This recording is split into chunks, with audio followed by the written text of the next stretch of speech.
Good evening, ladies and gentlemen. Coming to you live from our comfy couch here on the outskirts of the internet. This is the Gaming Saloon Reviews from March 29th, 2021, with your host, Peacebreaker2448 and Rumpet Epsilon. Hi.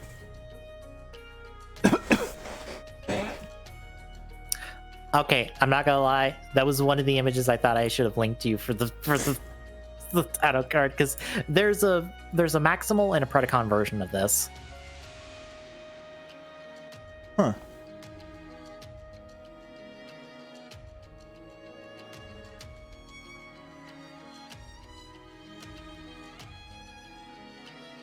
Also, gaze into the future of the series.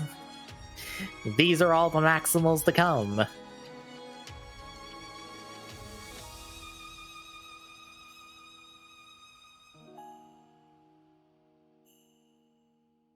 yeah, folks, it's time to start Beast Wars because we need a new series to start. And I said, hey, let's do Beast Wars because why not? And then, hey, it's on Tubi for free. Good. I don't have to rip DVDs because I own all 3 seasons on DVD. Which, curious enough, tangent. I've been seeing a lot of talk about Rider on DVD in the last couple weeks.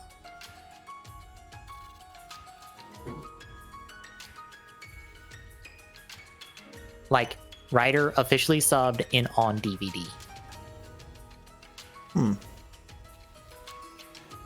Like, it's more just people saying, hey, would you buy full DVDs? And I'm not gonna lie, I kind of would. Like, even if it's all up on, like, Tokusatsu and all that, like, that could all go poof one day, because, you know, Sony just put out an email saying, hey, you know the PlayStation 3 store, and the PSP store, and the Vita store? Yeah, they're gonna go poof. In, like, I think it's like 128 days, more or less.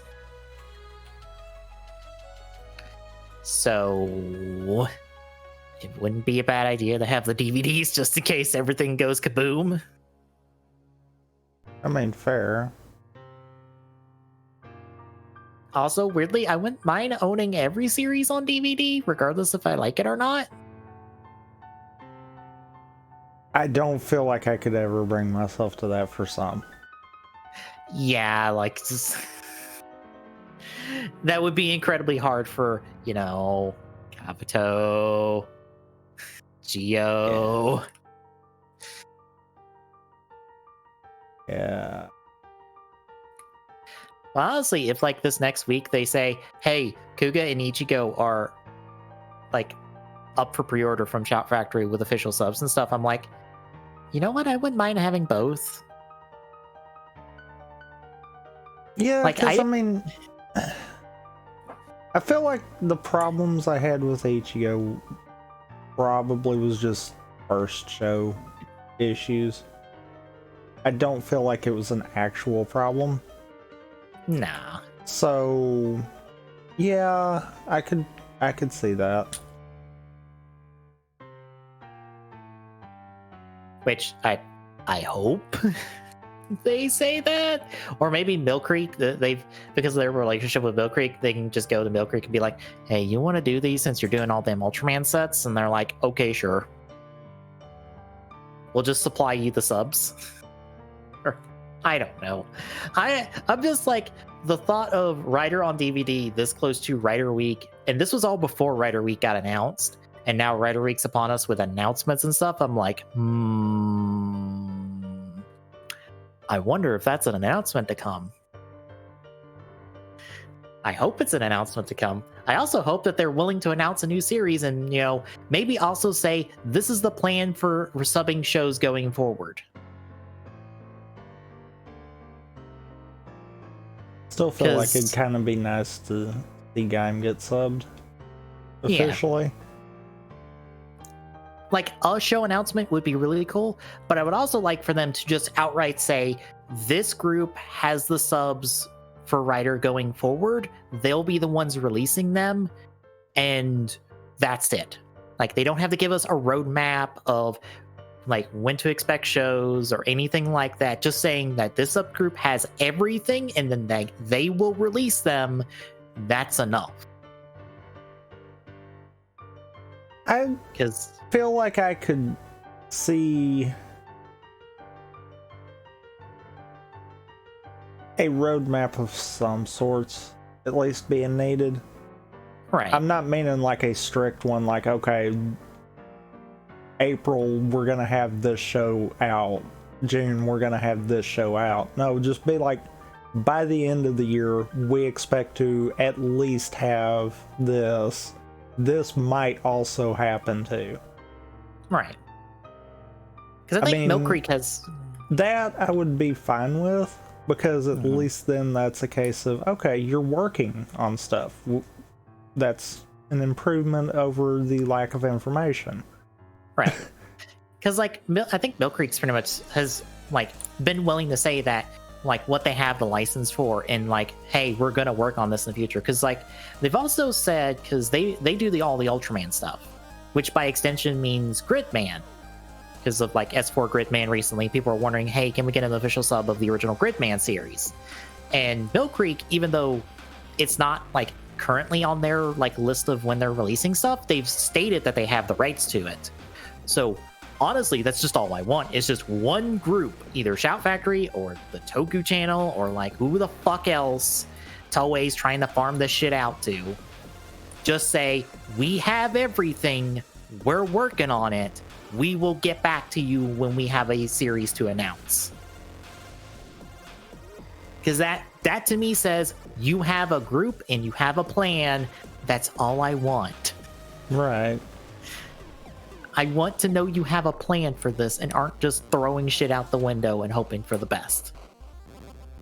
Because it feels like you're throwing shit out the window and hoping for the best instead of, no, we have a plan. This is the plan.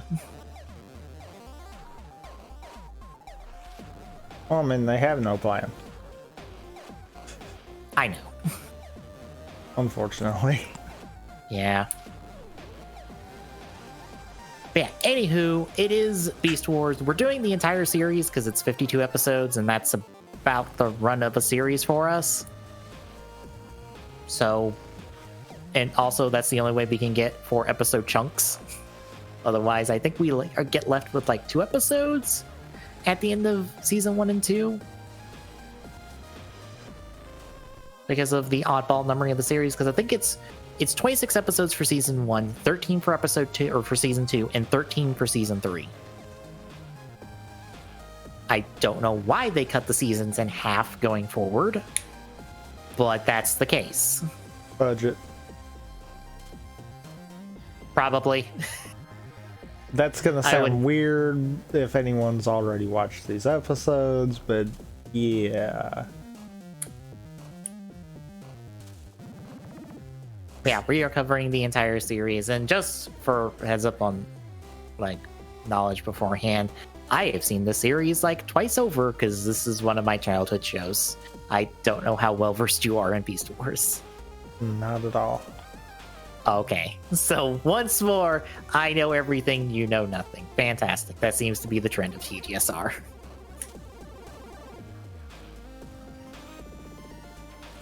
I can't wait to accidentally spoil something again. Like I always do.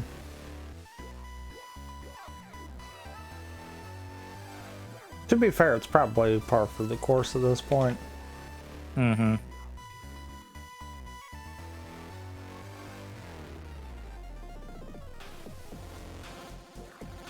But any thoughts on our first 4 episodes before we get into them?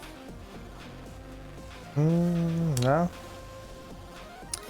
All right, then we shall kick off with episode 1, Beast Wars Part 1. Okay. So we open as 2 ships are exiting Transwarp. The lead ship is the Predacon ship Darkside, which is technically not the name of the ship until like 6 years later because the ship goes unnamed for several years. And people just assumed it was the dark side because of a line in the 4th episode of this show.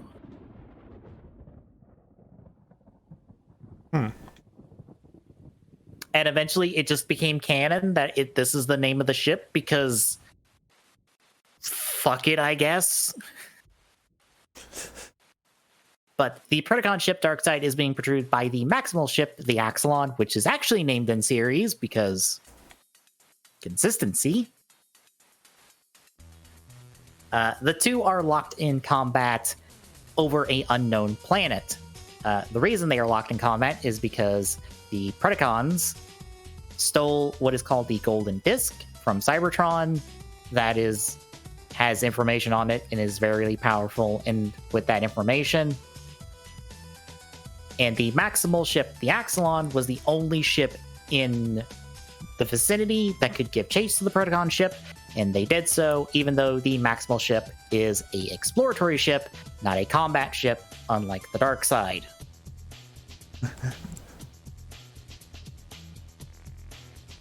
Which explains why the Axelon is immediately outgunned as they exit Transwarp, and eventually, since Megatron, not the same Megatron from G1, if you're familiar with that, this is a different Megatron. Don't worry. I kind of just call him Megs after a while in the notes because I shorten a lot of characters' names sometimes. Or I at least shorten Megatron and Optimus Primal's names to shorter things. I mean, fair. And also to help give a distinction between the two of them with their technical namesakes.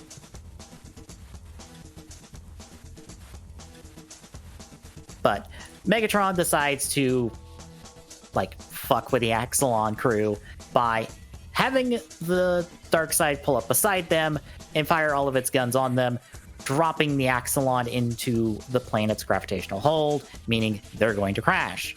In the process, the Maximal ship has to eject all of the rest of the crew members that are asleep in stasis pods into orbit around the planet, while they fire their main guns on the Darkseid, damaging it, dropping it into the gravity hold, meaning both ships are crashing. And they crash a fair distance from each other. At this point, we kind of swap back and forth between the two crews, as they are both informed that they are on a planet with a massive surplus of energon, to the point that their internal systems are actively damaged by the energon, to the point that they go into stasis lock if they are in their robot forms for 5 minutes or so. For a random amount of time. For enough time for plot, more or less. Yep. I noticed that early, and I'm like, oh. So that's a rule we throw out the window. Got it. It's only a thing really for season 1, more or less. And it's really a conditional thing, even at that. Yeah, it matters for plot. Kind of like Haruto's surplus of mana from Wizard. How much mana does he have? Enough for plot reasons. Yes. He has enough to deal with plot, and that's it. So both crews decide to scan the local wildlife, and in the Predacon case, fossils, because don't tell them. Don't tell them those things are dead. I guess. Yeah. To give them alt forms that are technically organic-ish. Don't think about it too much. Ish. They are technically bioorganic at this point in the series.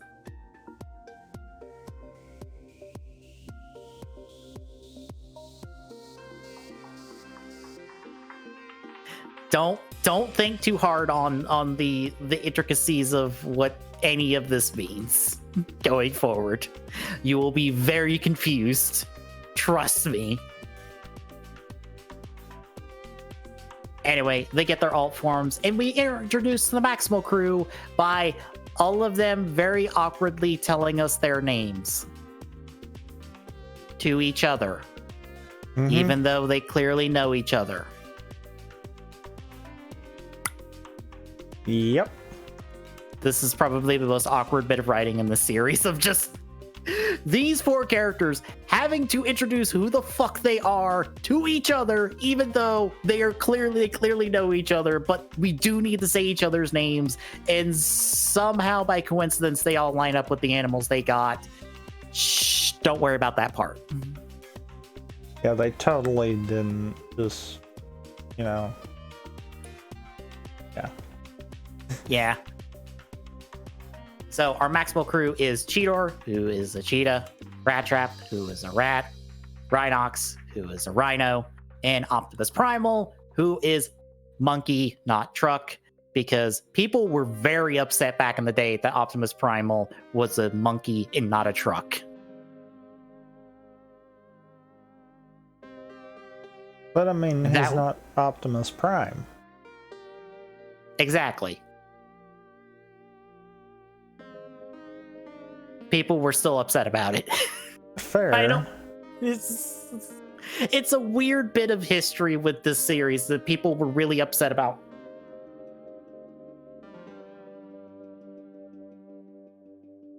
About, like, this Prime technically being a monkey and not a truck. Also, give me 1 second.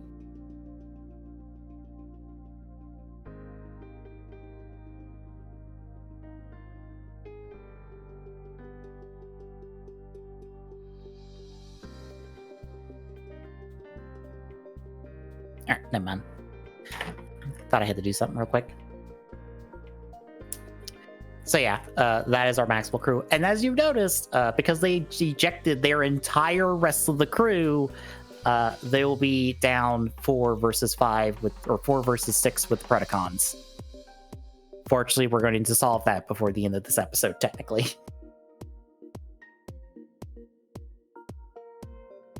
So we catch up with the Predacons, and is it this scene? Because I want to break this up, because I didn't realize that they were teasing this early. So they don't know where they landed. And neither do actually sure. Okay, I'll just bring it up here, because Rhinox brings it up. They don't really know where they landed because of the transwarp field. They didn't have the proper coordinates. They were just following the Predacons through the transwarp field. And Rhinox brings up that they could be anywhere at any time because the transwarp field warps space in time. So put that in your back pocket for now. We'll come back to it much later. I didn't realize that was a thing in episode 1.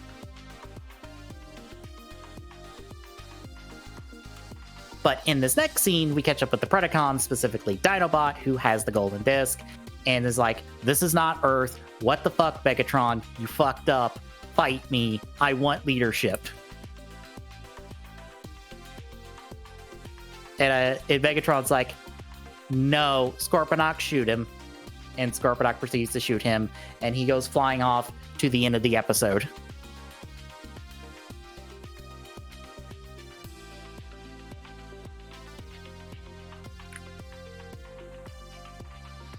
But we head over back to the Maximals as they're cleaning up the Axelon, trying to make the most of the fact that the ship is crashed in a valley.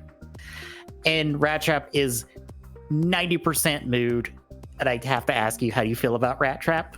Because this is him for the rest of the series. He is a mood the entire series. Yeah, not...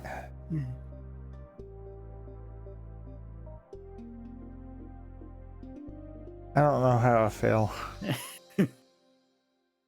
Like, he is 90% move and 10%, why are you one of the good guys? Yeah. Like legitimately, Rat Trap, what are you doing on this team? It feels like you should be on the other team. Don't worry, he has his heroic moments. It's just, Rat Trap is grade A asshole and has no qualms about being that. And everyone just kind of deals with it in their own way.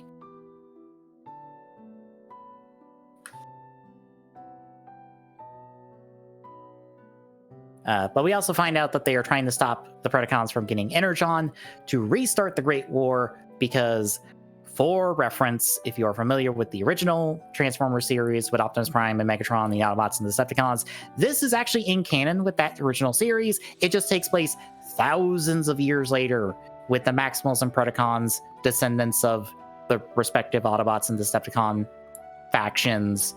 And they more or less have had peace for thousands of years until this Megatron took the name Megatron and decided to go start shit. And went and stole the golden disc and wanted to go and get Energon, or enough Energon to do galactic conquest, because fuck you, I want to rule the galaxy.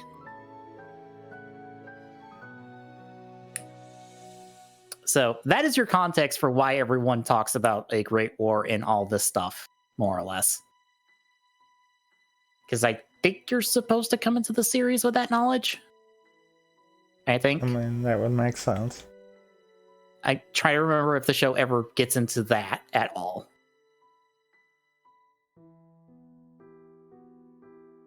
But that's kind of what you need to know going forward.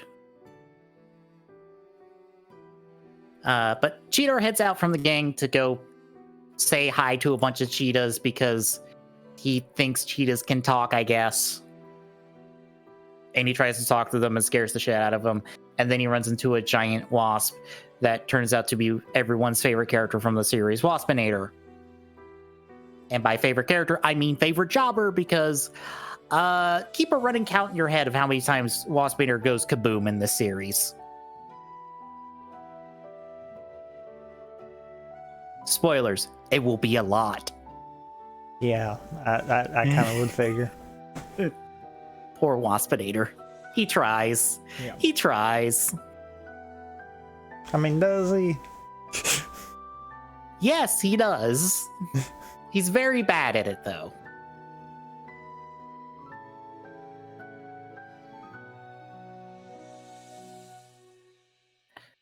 But Cheetor realizes, giant wasp, that seems weird. He must be a Transformer. Transforms start shooting at it. Waspinator transforms, starts shooting back at him. They trade blows. It causes explosions. The rest of the Max will see the explosion and go, shit, Cheetor's in trouble. We gotta go help him. Which I love that Rat Trap gets to get dragged along for this, because he's like, I don't want to help. Fine, I'll go shoot stuff.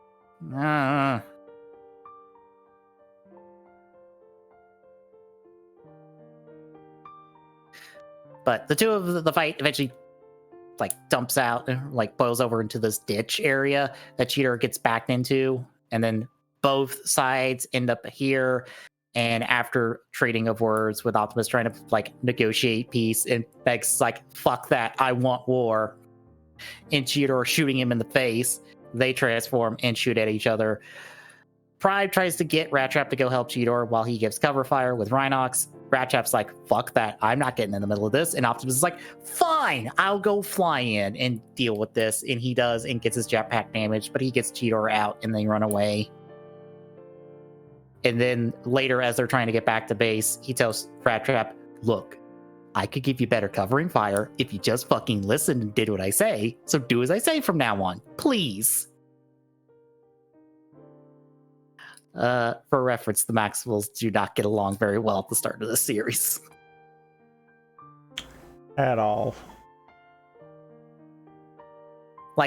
Primal and Rhinox get along together because I think they're just old friends. Cheetor is pretty much the young, I want to prove myself character and gets into trouble. And Rat Trap just doesn't want to be here. And this is look, I don't want to do war. I just want to go explore and eat trash and not fight shit. Why do you think I signed up for an exploration, even though I'm kind of a demolitions expert and also kind of a sharpshooter and probably other very Spec Ops things?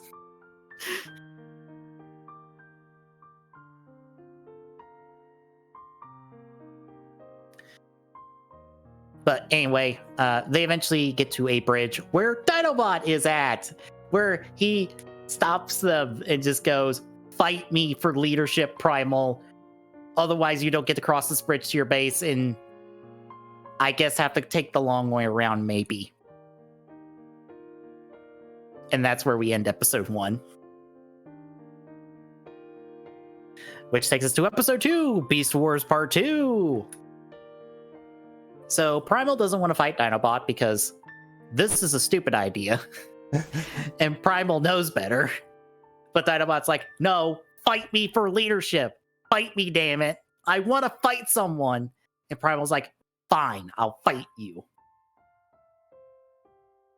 So they fight each other for a little bit until Prime just fucking Shoryukens Dinobot in the face and just drops him on the bridge. And he's just like, surrender. And then we could talk about this. And Dinobot's like, no, shoots him with his laser eyes. And then Prime slips off the bridge. Dinobot moves to go like kill him, but instead just tosses him back up on the bridge. It's just like, you slipped, fight me fair. Because Dinobot's all about honor. Because that's his character quirk, more or less.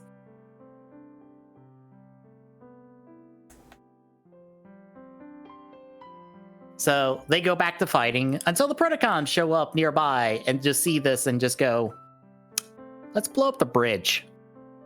Except do a very bad job of it because they proceed to shoot missiles at the two of them. Primal transforms back into his beast mode to like toss him and Dinobot off the bridge to like hang under it to dodge the missiles that, for reference, are still going this entire scene. They don't just explode off screen. No, they keep going for a little while. So Primal has Dinobot under the bridge. The rest of the Maximals go in, give cover fire, get the two of them up. They get off the crumbling bridge. Rat Trap has to get saved by Primal. Rat Trap's like, you saved me. That's your job. Fine. And then they leave. Except they notice that the mountain off in the background exploded because of the rockets, revealing a huge pile of Energon. So now both sides are moving towards it because the Predacons want it, and the Maximals are like, they can't have that. We gotta go stop them.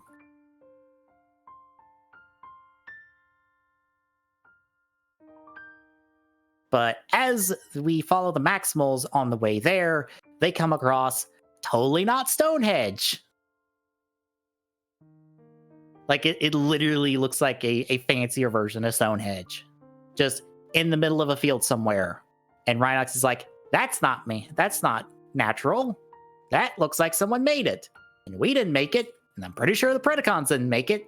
Because we've been here for all of a day. So, that's weird. We should probably look into that at some point. We'll come back to that in a later episode for reference. Like, legitimately, we will come back to Stonehenge later. Because this show is all about setting up shit and then leaving it alone for several episodes and then coming back to it. But their look at this is interrupted by Waspinator in Pterosaur showing up and harassing them, only for them to try to fight him off under this hanging or under this archway that they're under. That is getting damaged from the fire, so Optimus has to go fight them in his jetpack and blow them up in one shot. And as they're running away, Dinobot's like, they're running, they're weak, murder! And tries to murder them, and almost murders Rhinox with a rock. So Rat Trap fucking just flips him around, puts a gun to his head, and is just like, you gonna die. But Primal breaks it up because we need him. We're outnumbered. Let's just stay calm.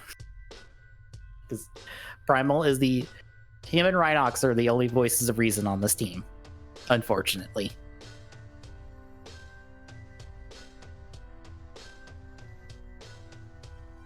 But eventually, both sides arrive at the Energon deposit. Because of how much Energon is nearby, they're all stuck in their beast modes because they would almost immediately go into stasis lock otherwise. So, thus, some words are traded. They charge at each other. Now a big fight in the beast modes that we mainly focus on Megs and Optimus. So Optimus gets the early advantage because he throws Megs into a wall where his head gets stuck. But Megatron answers back by charging and pushing Optimus into this stone pillar, and then mangling one of Optimus's legs to expose the metallic parts underneath.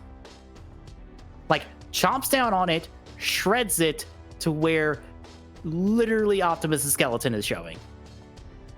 This is a kid's show. I will remind everyone, this is a kid's show, especially for the next episode.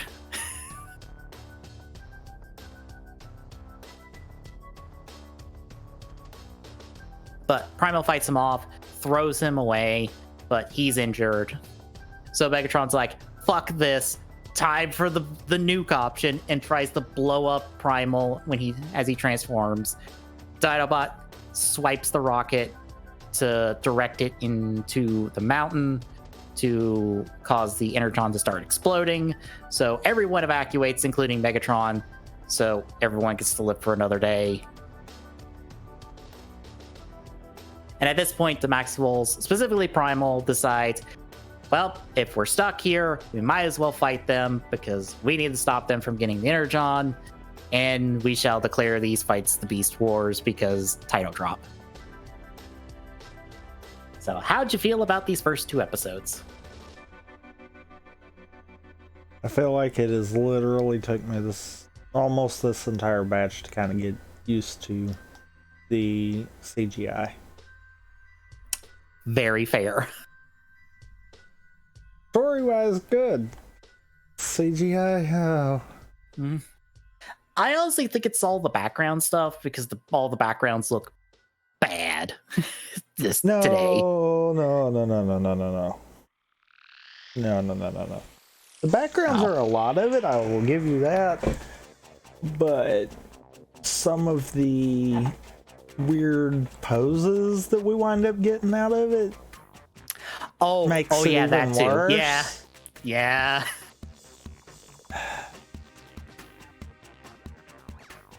I would also say, do not pay attention to some Transformers transformations. There's a lot of cheating going on. Oh, I mean, mass shifting for sure. I would say, specifically looking at you, Dinobot, you cheat like fucking hell. Which is fitting for his character. Yeah. Just saying. Like, that does not that is a miracle your Masterpiece toy turned out as good as it is, because there is no way in hell a Velociraptor turns into your fucking robot mode, because there is nary a bit of Raptor in your fucking robot mode at all.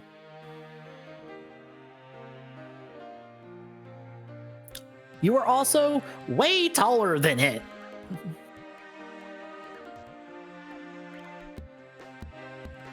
But yeah, honestly, when I rewatched the series in the last few years, I didn't really pay attention to if there was any big foreshadowing stuff. But now I kind of am, and I'm like, okay, we are foreshadowing very important things for later. Very, very important things for later. Damn, I didn't realize you set it up this early. Good on you. Like, I'm not gonna lie, you said about coming back to the time and place line. Uh-huh. Yeah, as soon as I heard that, I'm like, that's setting up for something. Uh-huh. As soon as it was said, that's when I was like, gotcha. I will say this, that does not come into play until the end of season 2, if I recall correctly. That doesn't surprise me. Feeling dreaming. I'm like, damn, you put that way early. And only people hard paying attention will even remotely remember that Rhinox even mentioned the fact that time travel could be involved in this series.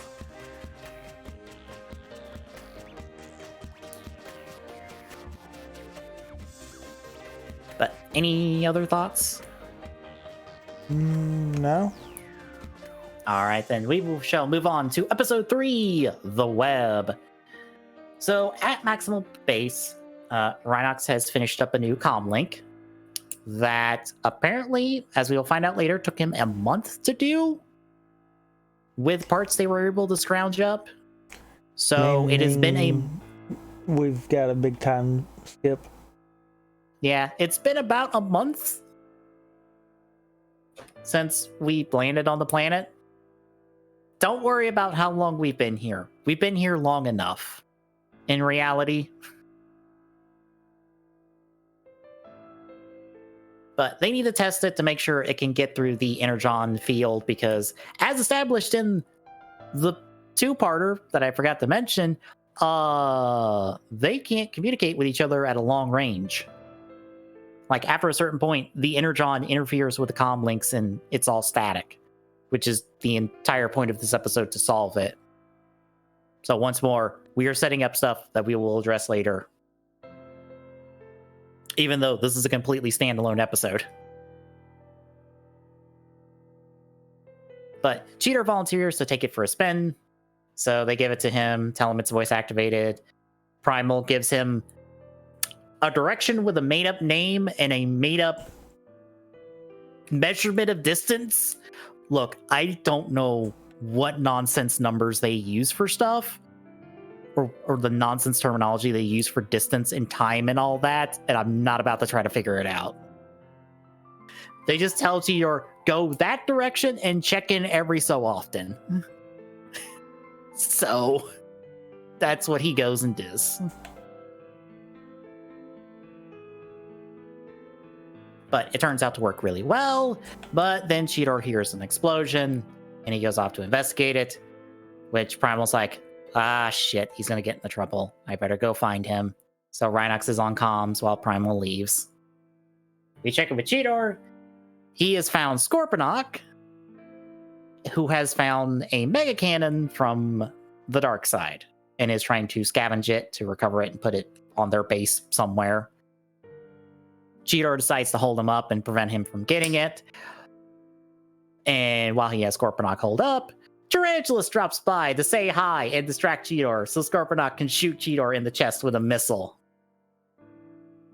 So by the time Primal arrives, Cheetor is fucking mangled and is in stasis lock as Scorponok gets away with the mega cannon.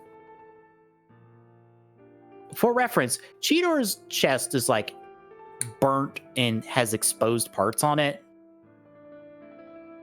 Like, Cheetor nearly died. Again, kids show.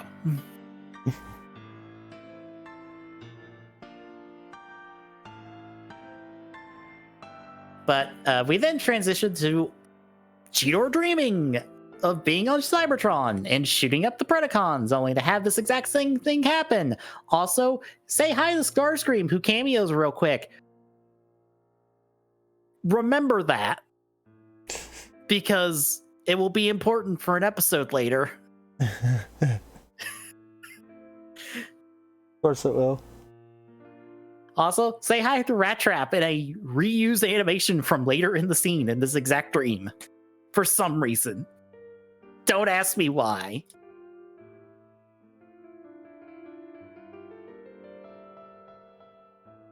Anyway, he wakes up to Primal chewing his ass out for pulling a stunt and getting the comm destroyed because it took a month to make the damn thing, and we don't have the parts to make another one. So, we're screwed on that one. Thanks, Cheetor. Also, Rat Trap also just lays into him because Rat Trap is 90% of the series a mood. It's kind of the charm of his character of just being like, absolute do not give a shit. An absolute will poke the bear regardless of how tall it is. I feel like my biggest problem with him right now is he's too much of a mood. He'll get squared away a little bit going forward, but bear in mind, he has a long-standing antagonism with Dinobot because they just don't like each other, I mean, which that's is hilarious. fine. Yeah. But I mean, he just feels like he's in a really hard mood against everyone. Uh-huh. And it's like, I don't know how to feel about that. But their antagonism is hilarious because they're both voiced by the same voice actor. So whenever they're arguing, it's just a person arguing with themselves. I think it's Scott McNeil, if I remember correctly. He voices both Dinobot and Rat Trap. So just imagine every time the two of them are arguing with each other, that's just Scott McNeil arguing with himself.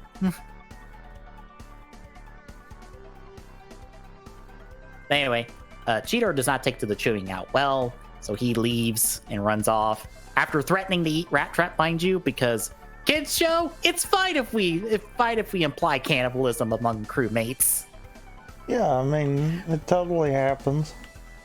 Multiple times for reference, as we'll get to in a second.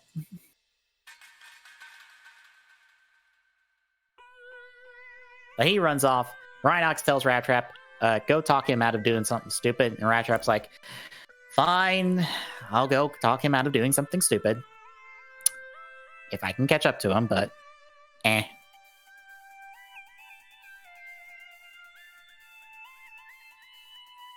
So we follow Cheetor to the Predacon base as he's seeing them put up the Mega Cannon.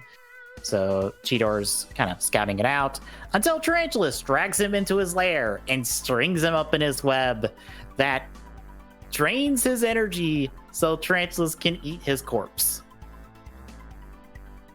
That is not me exaggerating. That is exactly what Tarantulas is going to do to Cheetor. Drain his energy and then eat his corpse. This is a kids show, and one of our villains wants to eat a main character. I mean, that's fine, right? I forgot how fucked up Tarantulas was as a character. Like, Jesus, Tarantulas, calm down. Where the fuck did Megs find you? And why the fuck did he recruit you?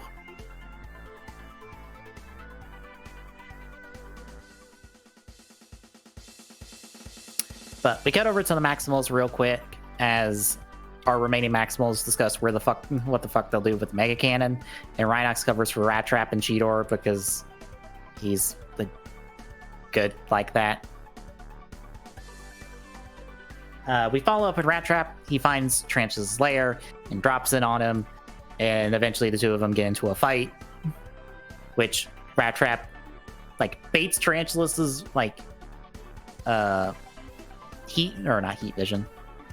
thermal vision with a hotbox, which I swear Rat Trap technically is Spec Ops of some kind.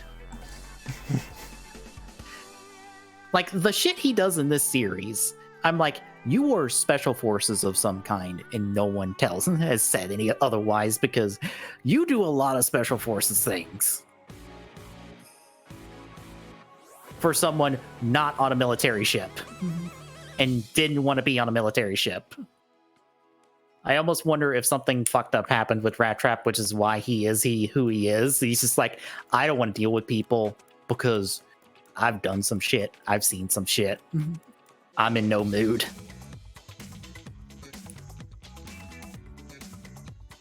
But yeah, he tricks Tarantulas and manages to blow off one of his legs. Again, kids show. Like, it's hilarious knowing that if these were all humans, none of this would happen because it would be against the censors. But since they're all robots, it's completely fine. Fair. Like, really? Like, they're robots and it's okay if they get their limbs blown off and decapitated every other episode? That's fine? I mean, yeah, they can just get them replaced. They've got spare parts. I know, but it still doesn't change that this is kind of fucked up when you think about it. But they got spare parts. It's cool. It's all good. Yeah. But yeah, Ratchet blows off Trench's leg and leaves him in some rubble. So he goes over to try to rescue Cheetor and has to deal with this machine that has exactly 2 buttons: an up button to increase how much energy is drained from Cheetor, and a down button to change how much to do the same. And Rat Trap can't figure out how to work this machine with exactly 2 buttons. Mm-hmm. So he decides, fuck it, shoot it. And that works. That makes sense. Yeah. So he cuts Cheetor down. They try to run away, only for Tarantulas to show up and be like, fuck you, you die! And shoots a rocket at him, and they dodge it, and that causes the cave to collapse, so Tarantulas is squished. Don't worry, he's not dead. No, he'll come back.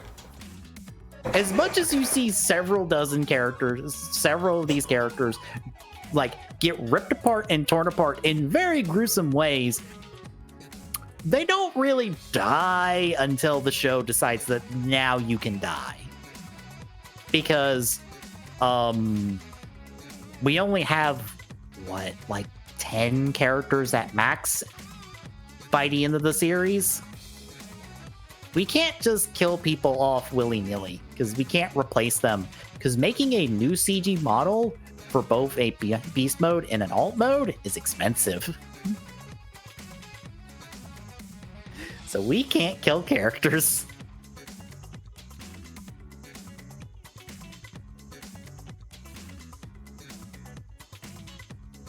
But we follow Rat Trap and Cheetor back to base. Rat Trap covers for their little escapade in the Predacon base by going like, we were just out getting Cheetor some air because you chewed him out really good and he needed, some not shoot out time. And Optimus is like, yeah, it was too rough on you. I'm sorry. Cheetor takes it. The 2 of them start to walk away. Rat Trap tells Cheetor, don't you pull a stunt like that again or I will fucking straighten you out myself, and then leaves. And Cheetor's like, it's nice to know he cares in his own angry way.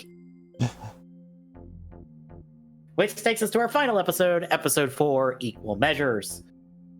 So Primal is out scouting the area and finds yet another mountain with a ton of energon hidden in it that is revealed by lightning striking it, because this is a really bad storm. And he decides to scrub the mission they were going to do, and we head back to Maximal Base to find out what that mission was, which was apparently to set out a whole bunch of these sensors to create a perimeter to detect Predacons, and to also try to plant a bomb in the Predacon base to blow them up, because it's a war, and that's fine. But Primal shows back up and scrubs both missions because the storm is bad. We should not deal with this. Let's just wait. Which Cheetor doesn't take well because I want to prove myself and I want to do something. And Dinobot doesn't take well because I want to murder.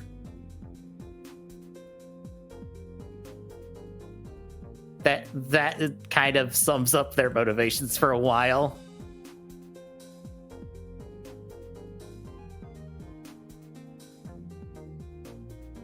But both of them aren't dissuaded. So later, Dinobot pretty much talks Cheetor into going and putting out all of the survey posts in the storm. And he goes and does it until one of them accidentally gets planted in a rock that exposes a bunch of energon, and energon gets infused in it. And I think lightning strikes it, and that sends Cheetor into Predacon base. Because that's the plot this week. Don't worry about it.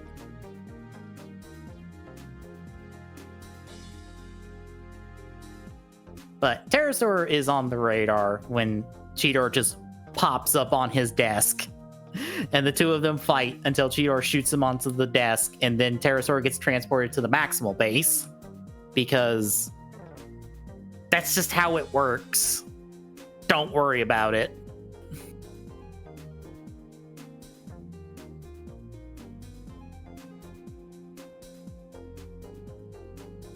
But eventually Cheetor has to run away into the vents because Tarantulas and Waspinator show up and they pursue him. Meanwhile, Dinobot discovers Pterosaur at Maximal Base And eventually he's just like, you didn't get here a normal way. How the fuck did you get here? Truce and I'll tell you? Fine. So he gets a truce with Pterosaur, and then Pterosaur tells him everything and gets nothing out of it because, look, most of Megatron's crew is fucking stupid. There is exactly one brain cell on the Predacon team, and it's Megatron's, and he has to share it. Fair. And unfortunately, sometimes even he doesn't get it because it's stuck in his rubber ducky. We'll get to it later.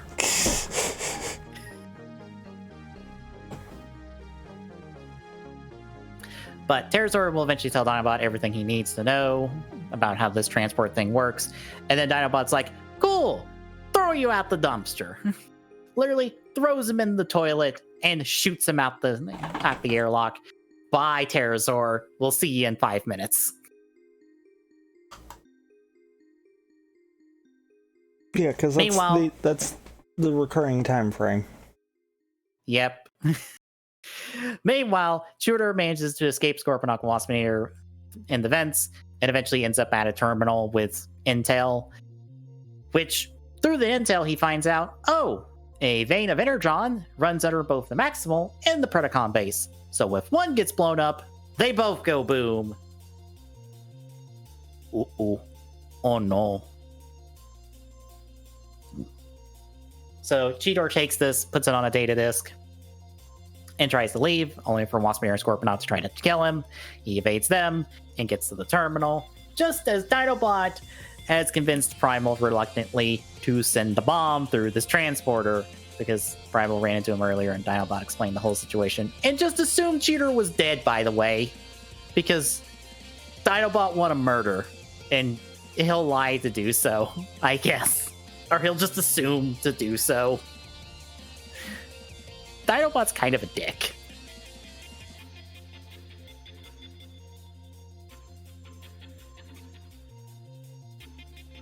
Anyway, they deliver the bomb as Cheetor delivers the data disk back to them. And when Cheetor sees the bomb, he's like, shit. But that's when Pterosaur and Megatron decide to show up. And Megatron's like, Pterosaur, disarm the bomb. And Pterosaur's like, I don't know how. And Cheetor's like, I can disarm it, please, so this doesn't murder all of us. And Megatron's like, fine. And Cheetor disarms it so that Pterosaur can throw it out the base so it can explode harmlessly. And then Cheetor decides, well, I've done all I need to do for this episode. Bye. And then hops on the desk and teleports away. And along the way, blows up all the survey posts. So this doesn't happen again, I guess. But back at base, everyone's like, well, you did a good thing, Cheetor, even though this was a really stupid idea. But, you saved the day, and everyone has a laugh. And that's the end of the episode. So how'd you feel about these two?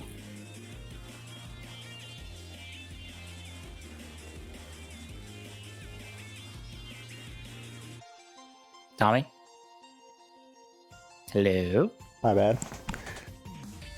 How'd you feel Honestly, about the same, because, like I said, it kind of took most of these four to kind of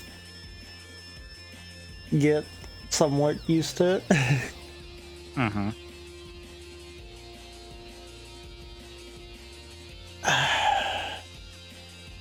I don't feel like I have a problem with any of them.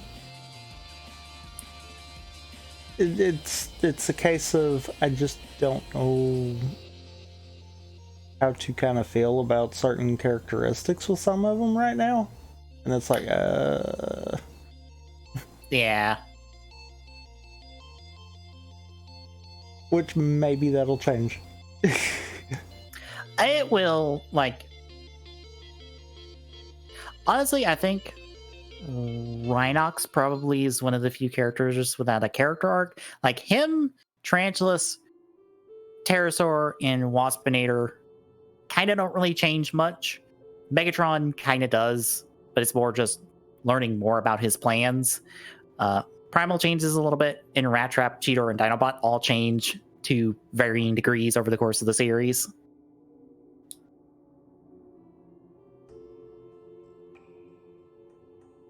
So yeah. Most of our characters are not like hard stationary.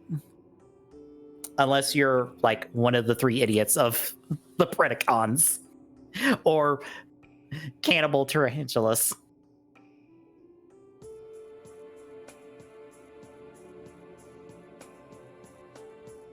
Yeah, a couple of good episodes. This 4th one felt like a weird episode of just, here's a random plot we threw together. Bye. But any other thoughts? No. All right, then next week it will be 5 through 8, and then subsequent numbering from there. But between now and then, Thursday, I'm probably starting Miles because I want a break from Xenoblade. It might end up being a permanent break. Who knows? We'll find out by the end of Miles.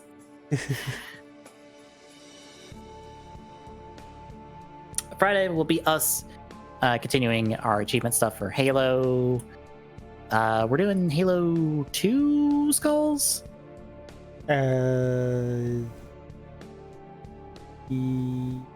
Yes, I think.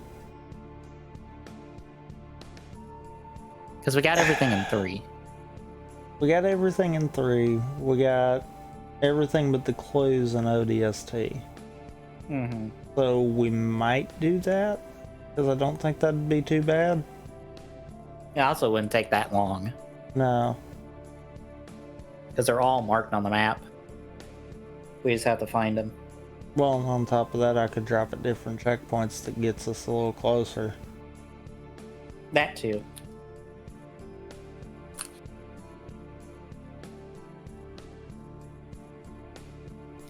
But that is Friday. Saturday is the podcast where we get to talk about the PlayStation 3 and PSN and Vita stores closing. And I don't know. We'll probably talk about whatever gets announced on Rider Week Day 1, since that starts Saturday. I can't wait for it to be nothing interesting. Now bring us back around to Monday with TGSR. So if you like what you've seen, drop a follow. Really appreciate it. Chipping away at that affiliate goal at TGSR on Twitter. Gets you updates when we're live. Next page point Discord chat. Gets a Discord link. Drop by. Say hi. See you Thursday, folks.